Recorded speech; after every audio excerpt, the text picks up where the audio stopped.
ಮನೆಯಲ್ಲಿ ಬಂಗಾರ ಮತ್ತು ಬೆಳ್ಳಿಟ್ಟವರಿಗೆ ದೊಡ್ಡ ಒಂದು ಸಿಹಿ ಸುದ್ದಿ ಅಂತಾನೆ ಹೇಳ್ಬಹುದು ವೀಕ್ಷಕರೇ. ನಿಮ್ಮ ಹೂಡಿಕೆ ಲಾಭ ಕೊಡ್ತಾ ಇದೆ ಅಂತಾನೆ ಹೇಳ್ಬಹುದು. ಯಾಕಂದ್ರೆ ಬಂಗಾರ ಮತ್ತು ಬೆಳ್ಳಿ ಬೆಲೆಯಲ್ಲಿ ಭಾರಿ ಒಂದು ನಾಗಾಲೋಟ ಅಂತ ಕೂಡ ಹೇಳಲಾಗ್ತಾ ಇದೆ. ಹಾಗಾದ್ರೆ ಬೆಳ್ಳಿ ಮತ್ತು ಬಂಗಾರದಲ್ಲಿ ಹಣ ಹೂಡಿಕೆ ಮಾಡಿದವರು ಯಾವ ತರ ಲಾಭ ಮಾಡ್ತಿದ್ದಾರೆ ನೋಡಿ. ಒಬ್ಬೊಬ್ರು 10-15 ಸಾವಿರ ಲಾಭ ಮಾಡಿದ್ರೆ, ಕೆಲವರು 25-30 ಸಾವಿರ ರೂಪಾಯಿವರೆಗೂ ಬಂಗಾರದಲ್ಲಿ ಟ್ರೇಡ್ ಮಾಡಿ ಲಾಭ ಕೂಡ ಮಾಡಿರುವಂತದ್ದು.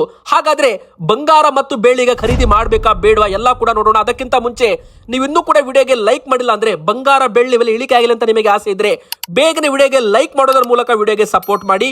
ಹಾಗೂ ಪ್ರತಿಯೊಬ್ಬರು ಕೂಡ ಕಮೆಂಟ್ ಬಾಕ್ಸ್ ಅಲ್ಲಿ ನಾವು ಕೇಳುವ ಒಂದು ಚಿಕ್ಕ ಪ್ರಶ್ನೆಗೆ ಉತ್ತರ ಕೊಡಿ.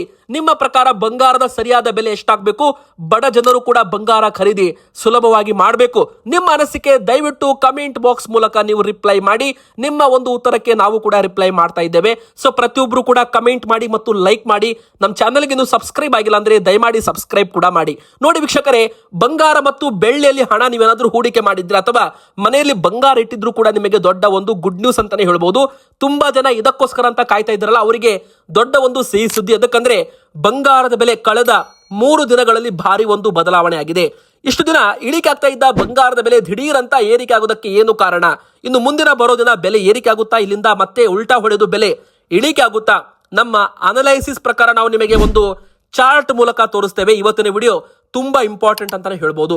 ಮೊದಲಿಗೆ ನಾವು ನಿಮಗೆ ಬೆಳ್ಳಿ ಚಾರ್ಟ್ ಕೂಡ ತೋರಿಸ್ತಾ ಇದ್ದೇವೆ. ನೋಡಬಹುದು, ಬೆಳ್ಳಿ ಕೇವಲ 5 ದಿನದಲ್ಲಿ ಬರೋಬ್ಬರಿ 10,000 ರೂಪಾಯಿ ಏರಿಕೆ ಆಗಿದ್ರೆ, ಕಳೆದ 5 ದಿನದಲ್ಲಿ 15,000 ರೂಪಾಯಿ ಅಷ್ಟು ಏರಿಕೆ ಆಗಿದೆ.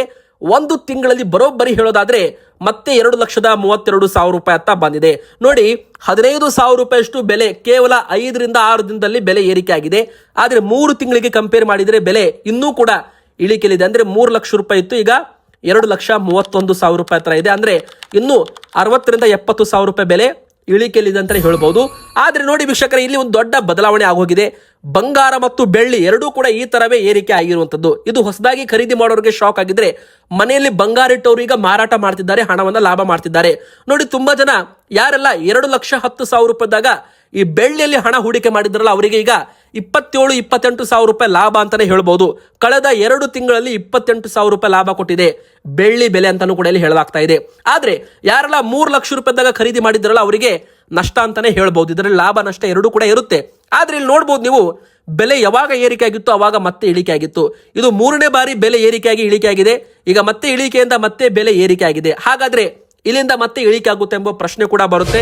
ಇದಕ್ಕೋಸ್ಕರ ನಾವು ಹಿಂದಿನ ಡೇಟಾ ನೋಡಬೇಕಾಗುತ್ತೆ. ಅಮೆರಿಕನ್ US ಡಾಲರ್ ರೇಟ್ ಏನಾಗಿದೆ ನೋಡಿ, ಸ್ವಲ್ಪ ವೀಕ್ ಆಗಿದೆ. ಅಂದ್ರೆ ಯಾವಾಗ ಡಾಲರ್ ವೀಕ್ ಆಗುತ್ತೆ, ಬಂಗಾರ ಬೆಳ್ಳಿ ಬೆಲೆ ಏರಿಕೆ ಆಗುವ ಸಾಧ್ಯತೆ ಇರುತ್ತೆ ವೀಕ್ಷಕರೇ.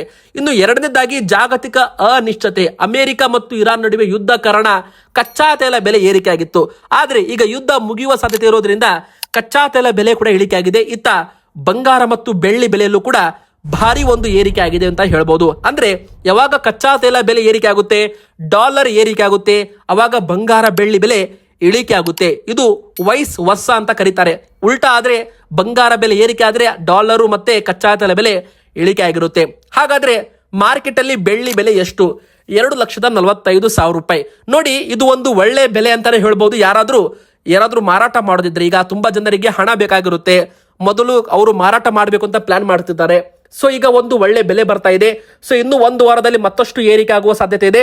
ಸೊ ನೀವೇನಾದ್ರೂ ಬಂಗಾರ ಬೆಳ್ಳಿ ಮಾರಾಟ ಮಾಡಬೇಕು ಅಂತ ಪ್ಲಾನ್ ಮಾಡ್ತಿದ್ರೆ ನಿಮಗೆ ಒಂದು ಒಳ್ಳೆ ಲಾಭ ಕೊಡುತ್ತೆ ಅಂತಾನೆ ಹೇಳ್ಬೋದು. ಆದ್ರೆ ಇಲ್ಲಿಂದ ಮತ್ತೆ ಬೆಲೆ ಇಳಿಕೆನೂ ಆಗುವ ಸಾಧ್ಯತೆ ಒಂದು ಕಡೆಗೆ ಕಂಡು ಬರ್ತಾ ಇದೆ. ಎದಕ್ಕಂತಾನು ಕೂಡ ಹೇಳ್ತೇವೆ. ಸೊ ವಿಡಿಯೋನ ಪೂರ್ತಿಯಾಗಿ ನೋಡಿ. ಬಂಗಾರದ ಚಾರ್ಟ್ ಕೂಡ ನಾವು ನಿಮಗೆ ತೋರಿಸ್ತೇವೆ. ಬಂಗಾರದಲ್ಲಿ ಖರೀದಿ ಮಾಡೋರು ನೋಡಿ, ಬೆಳ್ಳಿಗಿಂತ ತುಂಬಾ ಜನ ಬಂಗಾರ ಖರೀದಿ ಮಾಡಿರ್ತಾರೆ. ಪ್ರತಿಯೊಬ್ಬರು ಕೂಡ ಮನೆಯಲ್ಲಿ ಬಂಗಾರ ಇಟ್ಟಿರ್ತಾರಲ್ಲ, ಅವರಿಗೆ ದೊಡ್ಡ ಸಿಹಿ ಸುದ್ದಿ ಅಂತಾನೆ ಹೇಳ್ಬೋದು. ಕೇವಲ ಒಂದೇ ದಿನದಲ್ಲಿ 2,500 ಏರಿಕೆ ಆಗಿದ್ರೆ, 5 ದಿನದಲ್ಲಿ ಬರೋಬ್ಬರಿ 8,000-9,000 ರೂಪಾಯಿ ಅಷ್ಟು ಬೆಲೆ ಏರಿಕೆ ಆಗಿರುವಂತದ್ದು. ನೋಡಿ, ಮತ್ತೆ ಈಗ ಬಂಗಾರದ ಬೆಲೆ ಹಳೆ ರೇಟಿಗೆ ಬಂದಿದೆ.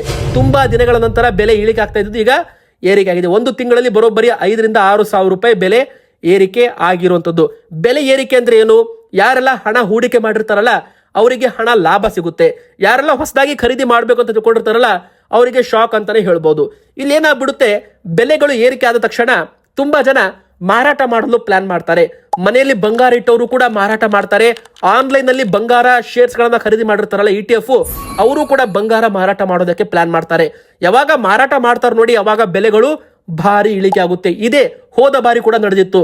ಯಾವಾಗ ಬೆಲೆ 1,60,000 ರೂಪಾಯಿ ಟಚ್ ಆಯ್ತು ನೋಡಿ, ಅಲ್ಲಿಂದ ಬೆಲೆ ದೊಡ್ಡ ಮಟ್ಟದಲ್ಲಿ ಕುಸಿತ ಕಂಡು ಬಂತು ವೀಕ್ಷಕರೇ. ಅಂದ್ರೆ ತುಂಬಾ ಜನ ತಮ್ಮ ಹೋಲ್ಡಿಂಗ್ಸ್ ಅನ್ನ ಲಾಭಕ್ಕೋಸ್ಕರ ಮಾರಾಟ ಮಾಡಿದ್ರು. ಮತ್ತೆ ಬೆಲೆ ಇಳಿಕೆ ಆಯ್ತಲ್ಲ 1,40,000 ರೂಪಾಯಿಗೆ ಮತ್ತೆ ಖರೀದಿ ಮಾಡಿದ್ರು. ಮತ್ತೆ 1,45,000 ಅದಕ್ಕೆ ಮತ್ತೆ ಮಾರಾಟ ಮಾಡಿದ್ರು. ಈಗ ಮತ್ತೆ ಆ ಪ್ರಕಾರ 1,40,000 ರೂಪಾಯಿಂದ ಬೆಲೆ ಮತ್ತೆ ಈಗ 1,50,000 ಗಡಿ ದಾಟ್ಬಿಟ್ಟಿದೆ. ಅಂದ್ರೆ ಈ ಬಾರಿ ಏನಾದ್ರೂ 1,55,000 ಗಡಿ ದಾಡ್ತು ಅಂದ್ರೆ ಬೆಲೆ ದೊಡ್ಡ 1,60,000 ರೂಪಾಯಿ ತನಕ ಬೆಲೆ ಬರುವ ಸಾಧ್ಯತೆ ಇದೆ ವೀಕ್ಷಕರೇ. ಆದ್ರೆ ಯಾವಾಗ ಹೆಚ್ಚು ಜನ ತಮ್ಮ ಹತ್ತಿರ ಬಂಗಾರ ಬೆಳ್ಳಿ ಮಾರಾಟ ಮಾಡ್ತಾರೆ ನೋಡಿ, ಅಂದ್ರೆ ನೋಡಿ ನಾವು ನೀವು ಮಾರಾಟ ಮಾಡೋದು ಬೇರೆ. ನಾವು ಮನೆಯಲ್ಲಿ 10 ಗ್ರಾಮ್ 100 ಗ್ರಾಮ್ ತರ ಇಟ್ಕೊಂಡಿರ್ತೇವೆ. ಆದ್ರೆ ಇನ್ವೆಸ್ಟ್ಮೆಂಟ್ ಹೂಡಿಕೆದಾರರು ಯಾರಿರ್ತಾರೆ ನೋಡಿ, ಅಂದ್ರೆ ವಿದೇಶಿ ಕಂಪನಿಗಳಾಗಿರ್ಬೋದು, ಚೈನಾದವರು, ರಷ್ಯಾದವರು, ಮತ್ತೆ ಜರ್ಮನಿ ಅವರಾಗಿರ್ಬೋದು, ಸಿಂಗಾಪುರ್ ಆಗಿರ್ಬೋದು, ಅಮೆರಿಕಾದವರಾಗಿರ್ಬೋದು, ಇವರು ಕೂಡ ಬಂಗಾರದಲ್ಲಿ ಹಣವನ್ನ ಹೂಡಿಕೆ ಮಾಡ್ತಾರೆ.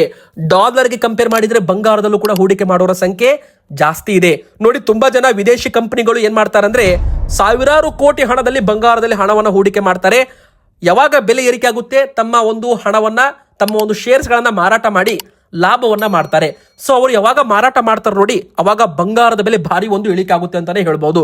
ಸೊ ಅದು ನೋಡಿ ಒಂದು ಟ್ರ್ಯಾಪ್ ಅಂತಾನು ಕೂಡ ಕರಿಬಹುದು. ಇದಕ್ಕೆ ತುಂಬಾ ಜನ ಏನ್ ಮಾಡ್ಬಿಡ್ತಾರೆ, ಬೆಲೆ ಇನ್ನೂ ಏರಿಕೆ ಆಗ್ಬಿಡುತ್ತೆ ಎಂಬ ಒಂದು ಭಯದಲ್ಲಿ ಮತ್ತೆ ಖರೀದಿ ಮಾಡ್ತಾರೆ. ಸೊ ಅಲ್ಲಿ ಏನಾಗ್ಬಿಡುತ್ತೆ, ಬೆಲೆಗಳು ಇಳಿಕೆ ಆದ ತಕ್ಷಣ ಅವರಿಗೆ ನಷ್ಟವಾಗ್ಬಿಡುತ್ತೆ. ಇದಕ್ಕೆ ಟ್ರ್ಯಾಪ್ ಟ್ರೇಡಿಂಗ್ ಅಂತಾನು ಕೂಡ ಕರೀತಾರೆ ವೀಕ್ಷಕರೇ. ಸೊ ನೀವೇನ್ ಮಾಡಬೇಕು, ಬಂಗಾರ ಖರೀದಿ ಮಾಡುವಾಗ ತುಂಬಾ ಹುಷಾರಾಗಿರ್ಬೇಕು, ಮತ್ತೆ ಮಾರ್ಕೆಟ್ ಅನ್ನ ಅನಲೈಸ್ ಮಾಡಬೇಕು, ಮಾರ್ಕೆಟ್ ಅನ್ನ ಚೆಕ್ ಮಾಡ್ತಿರ್ಬೇಕು. ಈಗ ನೋಡಿ, ಇವತ್ತು ಬೆಲೆ ಏರಿಕೆ ಆಗಿರುತ್ತೆ, ಸಂಜೆ ಹೊತ್ತಿಗೆ ಬೆಲೆ ಇಳಿಕೆ ಆಗಿರುತ್ತೆ. ನೀವು ಬಂಗಾರದ ಅಂಗಡಿಗೆ ಹೋದಾಗ ನಿಮಗೆ ಅವರು ಬೆಳಗಿನ ಜಾವದ ಒಂದು ರೇಟ್ ಅನ್ನ ಹೇಳ್ತಾರೆ, ಆದ್ರೆ ಸಂಜೆ ಹೊತ್ತಿಗೆ ರೇಟ್ಗಳು ಸ್ವಲ್ಪ ಇಳಿಕೆ ಆಗಿರುತ್ತೆ, ಅದು ನಿಮಗೆ ಅವರು ಹೇಳೋದೇ ಇಲ್ಲ. ಸೊ ನೀವು ಆನ್ಲೈನ್ ಕರೆಂಟ್ ರೇಟ್ ಏನಿದೆ ಅದನ್ನ ಚೆಕ್ ಮಾಡಬೇಕಾಗುತ್ತೆ. ಅದು ಕೂಡ ಒಂದು ಟ್ರಿಕ್ ಅಂತಾನೆ ಹೇಳ್ಬೋದು. ಸೊ ಈಗ 18 ಕ್ಯಾರೆಟ್ ಚಿನ್ನದ ಬೆಲೆ ಎಷ್ಟು ಮಾರ್ಕೆಟ್ ಅಲ್ಲಿ, ಮತ್ತೆ 1,14,000 ರೂಪಾಯಿಗೆ ಬಂದಿದೆ ನೋಡಿ. ಇದು 1,08,000 ರೂಪಾಯಿ ಇತ್ತಲ್ಲ ಹೋದ ವಾರ, ಈಗ 1,14,000 ಆಗಿದೆ. ಯಾರೆಲ್ಲ ಹೋದ ವಾರ ಬಂಗಾರ ತಗೊಂಡಿದ್ರಲ್ಲ ಅವರಿಗೆ ದೊಡ್ಡ ಗುಡ್ ನ್ಯೂಸ್ ಏನಪ್ಪಾ ಅಂದ್ರೆ, ಅವರ ಒಂದು ಬೆಲೆ ಒಂದು ಸ್ವಲ್ಪ ರೇಟ್ ಜಾಸ್ತಿ ಆಗಿರೋದ್ರಿಂದ ಯಾರೆಲ್ಲ ಬಂಗಾರ ಹೋದ ವಾರ ಅಥವಾ ಜುಲೈ ತಿಂಗಳಲ್ಲಿ ಖರೀದಿ ಮಾಡಿದ್ರಲ್ಲ ಅವರಿಗೆ ದೊಡ್ಡ ಒಂದು ಸಿಹಿ ಸುದ್ದಿ ಅಂತಾನೆ ಹೇಳ್ಬೋದು. ಯಾಕಂದ್ರೆ ಈಗ ಬೆಲೆ ಏರಿಕೆ ಆಗಿದೆ. ಅದೇ ಬಂಗಾರ ಇವತ್ತು ನೀವು ಮಾಡಿಸ್ತೀರಾ ಅಂದ್ರೆ 5,000 to 8,000 ನೀವು ಜಾಸ್ತಿ ಕೊಡ್ಬೇಕಾಗಿತ್ತು, ನಿಮ್ದು ಅಷ್ಟು ಹಣ ಸೇವ್ ಆಗಿದೆ. ಆದ್ರೆ ಹೊಸದಾಗಿ ಖರೀದಿ ಮಾಡೋರಿಗೆ ಖರೀದಿ ಮಾಡ್ಬೇಕಾ ಬೇಡವಾ, ಈ ಪ್ರಶ್ನೆಗೆ ಉತ್ತರ ಏನಪ್ಪಾ ಅಂದ್ರೆ ಸದ್ಯಕ್ಕೆ ಸ್ವಲ್ಪ ವೇಟ್ ಮಾಡಿ. ಯಾಕಂದ್ರೆ ಅಮೆರಿಕ ಮತ್ತು ಇರಾನ್ ನಡುವೆ ಯುದ್ಧ ಇರೋದ್ರಿಂದ ಅಮೆರಿಕನ್ ಡಾಲರ್ಸ್ ಅಲ್ಲಿ ದೊಡ್ಡ ದೊಡ್ಡ ನ್ಯೂಸ್ಗಳು ಬರ್ತಿದ್ದಾವೆ. ಯಾವಾಗ ಸುದ್ದಿಗಳು ಇಂಟರ್ನ್ಯಾಷನಲ್ ಲೆವೆಲ್ ಅಲ್ಲಿ ಬರುತ್ತೆ ನೋಡಿ, ಅವಾಗ ಬಂಗಾರದ ಮಾರ್ಕೆಟ್ ಅಲ್ಲಿ ಭಾರಿ ಒಂದು ಏರುಪೇರ್ ಆಗುತ್ತೆ. ಇಲ್ಲಿಂದ ಬೆಲೆ ಇಳಿಕೆನಾಗ್ಬೋದು, ಏರಿಕೆನಾಗ್ಬೋದು. ಸೊ ಇನ್ನು 1 ವಾರದವರೆಗೂ ಮಾರ್ಕೆಟ್ ಸ್ಟೇಬಲ್ ಆಗಬೇಕು. ಅಂದ್ರೆ ಈಗ ಮಾರ್ಕೆಟ್ ತುಂಬಾ ವ್ಯಾಲಟೋಲಿಟಿ ಇದೆ ಅಂತ ಇದಕ್ಕೆ ಕರೀತಾರೆ. ವ್ಯಾಲಟೋಲಿಟಿ ಮಾರ್ಕೆಟ್ ಅಲ್ಲಿ ಹೂಡಿಕೆ ಮಾಡೋದು ತುಂಬಾ ರಿಸ್ಕ್ ಅಂತಾನು ಕೂಡ ಇಲ್ಲಿ ತಜ್ಞರು ಕರೀತಾರೆ.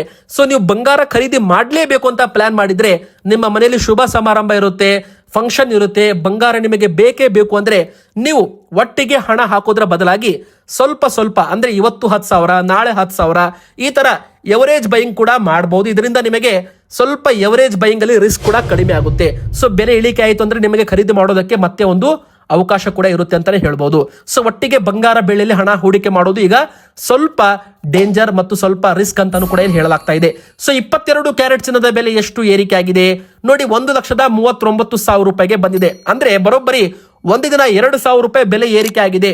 ಹೋದ ವಾರ 1,31,000 ರೂಪಾಯಿ ಇತ್ತು, ಈಗ 1,39,000 ರೂಪಾಯಿ ಆಗಿರುವಂತದ್ದು. ಅಂದ್ರೆ ಹತ್ತತ್ರ 7,000 ರೂಪಾಯಿಯಷ್ಟು ಬೆಲೆ ಏರಿಕೆ ಆಗಿದೆ.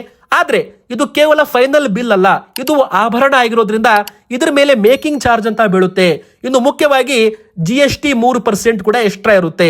ಸೊ ವೀಕ್ಷಕರೇ, ಬಂಗಾರದ ಫೈನಲ್ ಬಿಲ್ ಏನಿದೆ ನೋಡಿ, ನಿಮ್ದು ಆ ಒಂದು ಆಭರಣದ ಬೆಲೆ ಜಾಸ್ತಿನೇ ಆಗುತ್ತೆ ಅಂತಾನೆ ಹೇಳ್ಬೋದು. ಮೇಕಿಂಗ್ ಚಾರ್ಜ್ ಅಲ್ಲೂ ಕೂಡ ನೀವು ಚೌಕಾಸಿ ಮಾಡಲೇಬೇಕು ವೀಕ್ಷಕರೇ. ಯಾಕಂದ್ರೆ ಈಗ ಬೆಲೆ ಅಂತೂ ಏರಿಕೆ ಆಗಿದೆ, ಮೇಕಿಂಗ್ ಚಾರ್ಜ್ ಅಲ್ಲಿ ನೀವು ತುಂಬಾ ಜಾಸ್ತಿ ಕೊಟ್ಬಿಟ್ರೆ ನಿಮ್ದು ಬಿಲ್ ಜಾಸ್ತಿ ಆಗ್ಬಿಡುತ್ತೆ. ಸೊ ಮೇಕಿಂಗ್ ಚಾರ್ಜ್ ಎಷ್ಟು ಚೌಕಾಸಿ ಮಾಡಿ ಕಡಿಮೆ ಮಾಡಿಸ್ತೀರಾ ಅಷ್ಟು ನಿಮಗೆ ಲಾಭ ಅಂತಾನೆ ಹೇಳ್ಬಹುದು. ಇನ್ನು ಹೂಡಿಕೆದಾರರು ಯಾವ ತರ ಲಾಭ ಮಾಡ್ತಾರೆ ನೋಡಿ ವೀಕ್ಷಕರೇ, ಅವ್ರು ಏನ್ ಮಾಡ್ತಾರೆ, ಬೆಲೆ ಯಾವಾಗ ಇಳಿಕೆ ಆಗಿರುತ್ತಲ್ಲ ಅವಾಗ ತಮ್ಮ ಹತ್ತಿರ ಹಣವನ್ನ ಹೂಡಿಕೆ ಮಾಡ್ತಾರೆ ಬಂಗಾರ ಮತ್ತು ಬೆಳ್ಳಿಯಲ್ಲಿ. ಅಂದ್ರೆ ನಮ್ಮ ಪ್ರಕಾರ ಅವರು ಮಾರ್ಕೆಟ್ಗೆ ಹೋಗಿ ಬಂಗಾರ ಬೆಳ್ಳಿ ತಗೊಂಡ್ಬರಲ್ಲ, ಅವರು ಸೆಬಿ ರಿಜಿಸ್ಟರ್ಡ್ ಇರುವ ಅಪ್ಲಿಕೇಶನ್ಗಳಲ್ಲಿ ಗೋಲ್ಡ್ ಮತ್ತು ಸಿಲ್ವರ್ನ ETF ನ ತಗೋತಾರೆ. ಅಂದ್ರೆ ಎಕ್ಸ್ಚೇಂಜ್ ಟ್ರೇಡೆಡ್ ಫಂಡ್ ಅಂತ ಒಂದು ಎಲೆಕ್ಟ್ರಾನಿಕ್ ಫಂಡ್ ಇದೆ ಬಂಗಾರದ್ದು ಮತ್ತು ಬೆಳ್ಳಿದು. ಯಾವಾಗ ಬಂಗಾರದ ಬೆಲೆ ಏರಿಕೆ ಆಗುತ್ತೆ, ನೀವು ಹೂಡಿಕೆ ಮಾಡಿರೋ ಹಣ ಕೂಡ ಅಲ್ಲಿ ಲಾಭ ತೋರಿಸುತ್ತೆ.